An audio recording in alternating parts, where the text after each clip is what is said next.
बच्चों, कैसे हो आप लोग? उम्मीद है बहुत अच्छे होंगे और बहुत मन लगा के अपनी पढ़ाई भी कर रहे होंगे। तो आज की इस क्लास में हम लोग बिहार बोर्ड क्लास 3 हिंदी के चैप्टर 19 को पढ़ेंगे। चैप्टर 18 तक ऑलरेडी हम लोग पढ़ चुके हैं। चैप्टर 19 है कुत्ते की कहानी।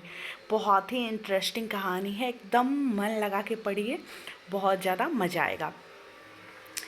जब मेरा जन्म हुआ था तो मेरी आँखें और कान बंद थे, इसलिए नहीं कह सकता कि बाजे गाजे बजे, गाना बजाना हुआ या नहीं। मुझे तो कुछ सुनाई न दिया।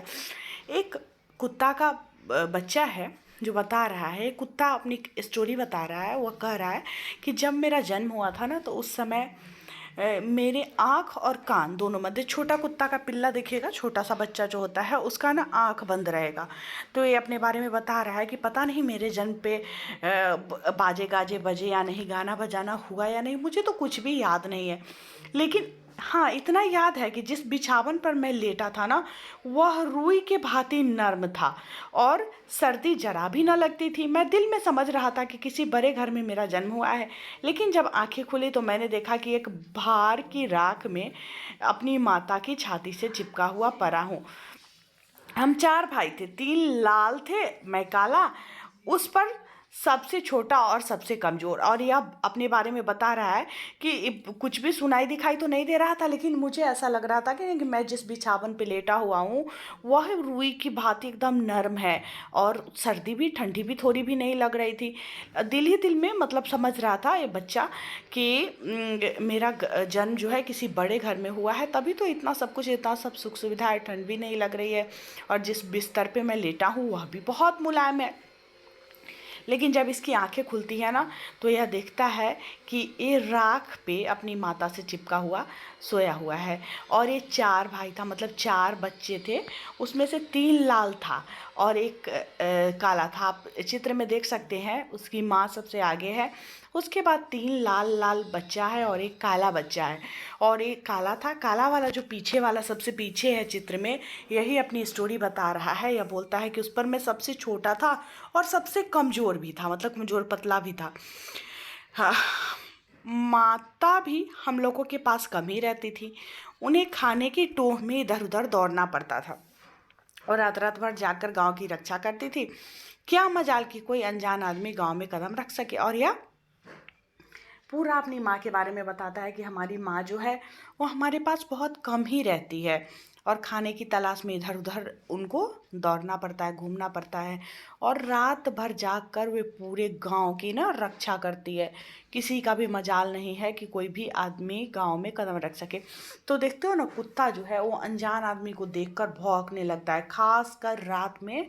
और लोग कुत्ते से डरते भी रहते हैं बाहर निकलने में कि कुत्ता होगा तो भौंकने लगेगा, काट लेगा। मतलब कुत्ते के प्रति एक भय मन में ज़रूर रहता है इंसान को कि रात में जब हम निकलेंगे तो कुत्ता भौंकेगा, काट ले सकता है। तो अनजान आदमी को गांव में नहीं आने देता था। इसकी माँ जो है नहीं आने देती थी। दूसरे गांव वालों के कुत्तों को तो वह दूर से ही देखकर भगा देती थी। जब सॉरी बच्चों, थोड़ा सा मुझे खांसी है।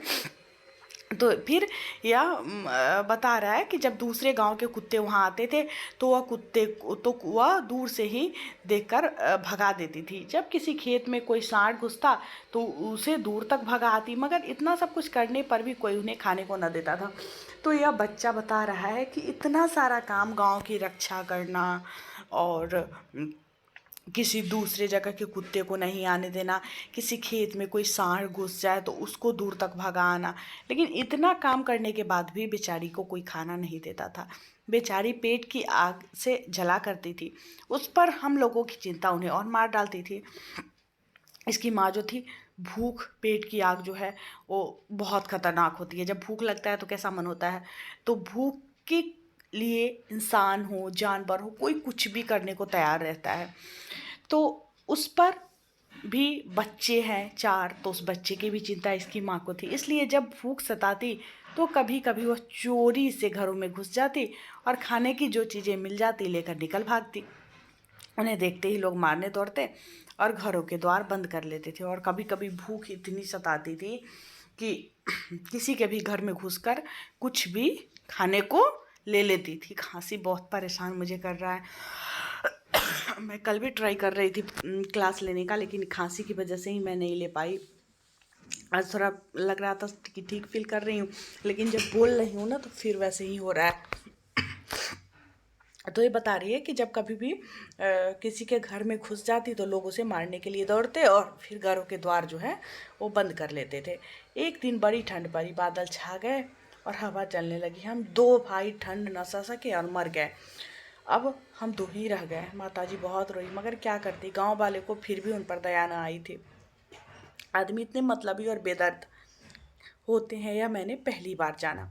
अब दो भाई इसका जो है ठंड की वजह से, कुत्ते का बच्चा अक्सर मर जाता है। देखिएगा ना, कुत्ता का बच्चा जितना जन्म लेता है ना, उतना अगर बच जाता तो चारों तरफ कुत्ते ही कुत्ते दिखते। लेकिन दो भाई इसका जो है वो ठंड की वजह से मर जाता है। इसकी माँ, हर एक माँ अपने बच्चे के लिए बहुत रोती है, उसको बहुत तकलीफ़ होती है, लेकिन गांव वालों को फिर भी उन पर दया नहीं आई। आदमी इतने मतलबी और बेदर्द होते हैं मैंने पहली बार जाना। और यह बच्चा पहली बार समझा कि इंसान जो है इतना मतलबी और बेदर्द होता है। उधर हम दोनों भाई जरा बड़े हुए तो लड़कों ने हमसे खेलना शुरू किया। मैं बहुत खूबसूरत था, मुझे एक पंडित जी का लड़का पकड़ लाया। मैं पंडित जी के घर पलने लगा। एक रात पंडित जी के घर के सभी लोग कहीं रिश्तेदारी में गए हुए थे। घर पर मैं और पंडित जी ही थे। पंडित जी तो खर्राटे की नींद ले रहे थे, पर मुझे नींद कहाँ। बार बार घर का चक्कर लगाता रहा।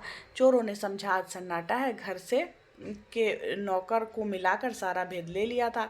मैं आहट पाकर पिछवाड़े गया तो देखा कि एक दरवाज़ा खुला हुआ है और कुछ आदमी वहाँ खड़े होकर चौकन्नी आंखों से इधर उधर देखते हुए धीरे धीरे बातें कर रहे। अब जो दो भाई मर गया उसमें से दो बचा, तो उसमें से एक, ये जो छोटा वाला जो अपनी स्टोरी सुना रहा है, ये बहुत सुंदर था। तो पंडित जी का लड़का जो है इसको ले गया।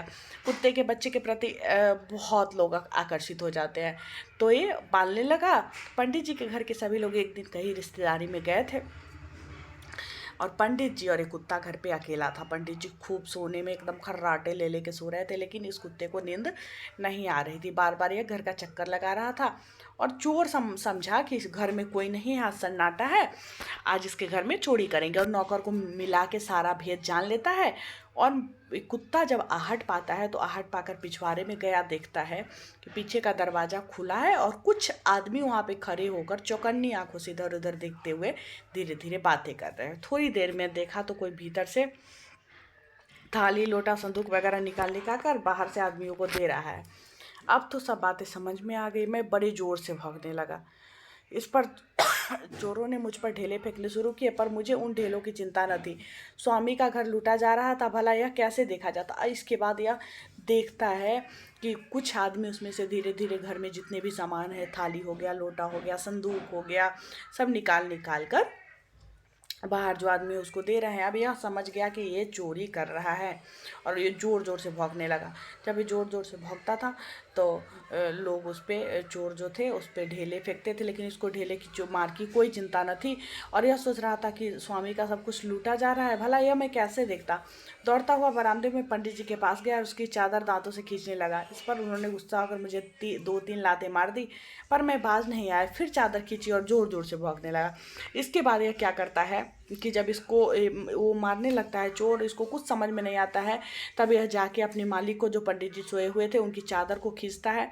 जब ये चादर खींचता है तो पंडित जी भी गुस्सा होकर इसको 2-3 लात मार देते हैं, लेकिन फिर भी यह चीखता है, ज़ोर ज़ोर से भौंकता है। पंडित जी की नींद खुल गई। अब उनको किस तरह समझाऊं कि तुम्हारा घर लूटा जा रहा है। बार बार पिछवाड़े जाता और उनके सामने आकर ज़ोरों से भौंकने लगता। मेरी चुस्ती से चोरों की हिम्मत न पड़ती थी कि वे सामान लेकर भाग निकले। सवेरा होने में थोड़ी कसर थी, इसलिए चोर सब माल पास वाले गड्ढे में डुबोते जाते थे। यह मंशा, उनकी मंशा यही थी कि दूसरे रात में सब माल असबाब उठा ले जाएंगे। इसके बाद चोर को हिम्मत नहीं होती थी, ये इतना भौंकता था कि सारा सामान लेके जाए। तो पास में एक गड्ढा था, उसमें सारा सामान डुबाते जा रहा था, सोच रहा था कि बाद में इसको ले जाएंगे। मुझे बार बार गुस्सा आता था कि पंडित जी की बुद्धि पर क्या पत्थर क्यों पड़ गया। वे मेरे इशारों को क्यों नहीं समझ पा रहे। आखिर मुझे एक उपाय सूझा। पलंग के नीचे पंडित जी की लाठी पड़ी हुई थी, उसे मैंने मुंह में उठा लिया और पिछवाड़े की तरफ बढ़ा। अब पंडित जी को समझ में ही नहीं आ रहा था, कितना भी भौंक रहा था, कितना भी खींच रहा था, चिल्ला रहा था, लेकिन वो नहीं समझ रहे थे कि आखिर ये ऐसे क्यों कर रहा है। तो फिर इसको एक उपाय सूझता है और यह पंडित जी का जो वो था डंडा था, लाठी, उस लाठी को ले लेता है और पिछवाड़े की तरफ भागता है। अब पंडित जी मेरा इशारा समझ गए, तुरंत लाठी लेकर पिछवाड़े पहुंचे तो देखते हैं कि चोर माल असबाब उठाए लिए जा रहा है। वे घबरा उठे, उसके मुंह से केवल इतना ही निकला, चोर चोर। चोर का नाम सुनते ही पकड़ो पकड़ो की आवाज़ चारों ओर से आने लगी। क्षण भर में गांव के लोग लाठियां लेकर इकट्ठे हो गए, मगर चोरों का पता नहीं था। मैं भीड़ को चीरता हुआ पानी में कूद पड़ा, एकदम नीचे घुसकर नीचे तह तक पहुंच गया। संजोग से एक कटोरी मेरे मुंह में आ गई, उसे लेकर बाहर निकला तो मेरी बात सबकी समझ में आ गई। 2-4 आदमी पानी में कूद पड़े और थोड़ी देर में सब सामान मिल गया।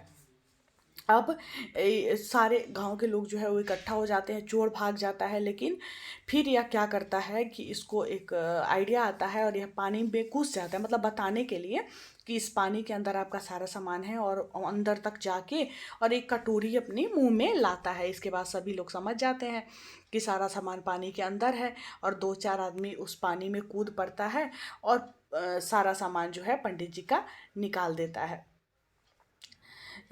तो सारा सामान मिल गया। पंडित जी इतने खुश हुए कि मुझे उठा उठा कर छाती से लगाने लगे। सब यही कहते थे कि पूर्व जन्म का कोई विद्वान रहा होगा, किसी पाप का प्रायश्चित करने के लिए इस जन्म में आया है।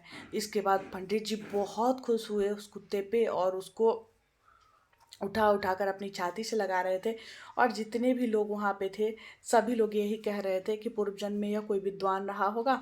और कहा जाता है ना कि किसी पाप का प्रायश्चित करने के लिए लोग जन्म लेता है फिर से, और पशु योनि में तो खासकर।